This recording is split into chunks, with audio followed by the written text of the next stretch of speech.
स्वर्ण भैरव ज्वेलर्स कर्जत 20 वर्षांची स्वर्णिम परंपरा। आता सोने खरेदीसाठी पनवेल आणि मुंबईला जाण्याची गरज नाही। आपल्या आवडीचे डिझाईन्स मिळवा स्वर्ण भैरव ज्वेलर्स कर्जत मध्ये, तेही खास ऑफर सह। दागिन्यांच्या खरेदीवर 0% मेकिंग चार्जेस। ग्राहकांना होणार 7 ते 8 हजारांचा फायदा। ऑफर 10 ऑगस्ट 2024 पर्यंत लागू। चला तर मग आजच भेट द्या स्वर्ण भैरव ज्वेलर्सला।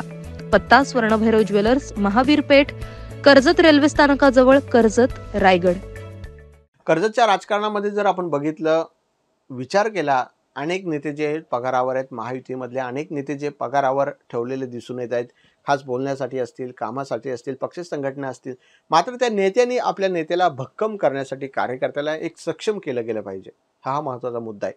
तो पगारावर राहील, 20,000 असतील, 25,000 असतील, 25 असतील किंवा 26 असेल, जे काय असेल ते पगारावर असेल, परंतु कार्यकर्ता सक्षम झाला पाहिजे। नेत्या या दृष्टीने राजकीय नेत्याने आपला नेता, आपला कार्यकर्ता सक्षम या दृष्टीने राजकीय पेरणी करणं आवश्यक आहे, त्या पाठबळ देणं आवश्यक आहे। केवळ तुम्ही पगारावर 1 महिना ठेवाल, 2 महिने, 3 महिन्या, चौथ्या महिन्यामध्ये पगार होतो की नाहीये अशी शाश्वती निर्माण होते। कारण राजकीय नेता कर्जतचा म्हटला की खूप जरी आता खर्च होत असले तर हवं तसं सक्षम जरी नेते असले तरी कर्जत मतदारसंघात हवा तसा जो उद्योगधंदे असतील किंवा जे 2%, 4% या बेसिकवरून जर आपण विचार केला तर पैसे बाहेरून जे पैसे येणार आहेत ते कर्जतमध्ये खूप काही इंडस्ट्री नाही आहे, जे टक्केवारीतून येणारे लोक आहेत असे ते।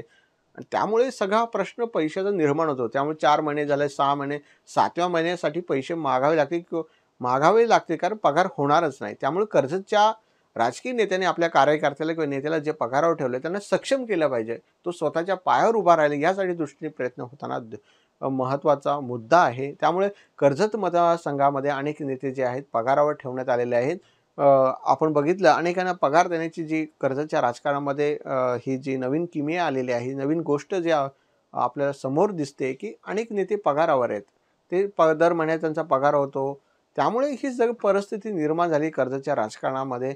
त्यामुळे राजकीय नेत्यांनी किती दिवस तुम्ही पगारावर राहणार याचाही विचार कुठेतरी केला पाहिजे। त्यामुळे आपलं पाठबळ सक्षम असण्यासाठी कार्यकर्त्यांनी प्रयत्न केले गेले पाहिजे। त्यामुळे जे नेते पगारावर आहेत ते आपल्या नेत्याला सांगा, आम्हाला पगार नको, आम्हाला सक्षम घे, एखादी साईट दे आम्हाला, बाबा या पैशातून आमचं भविष्य होणार आहे या दृष्टीने खबरदारी घेतली गेली पाहिजे। त्यामुळे अनेक नेते जे पगारावर आहेत त्यांनी जो विचार केला पाहिजे, किती दिवस नेत्यांना पगार, कधी ते चेक बाउन्स होईल, कधी ते पगार स्लिप तुम्हाला दाखवावी लागणार आहे। त्यामुळे सगळ्या गोष्टी लक्षात घेतल्या गेल्या पाहिजे।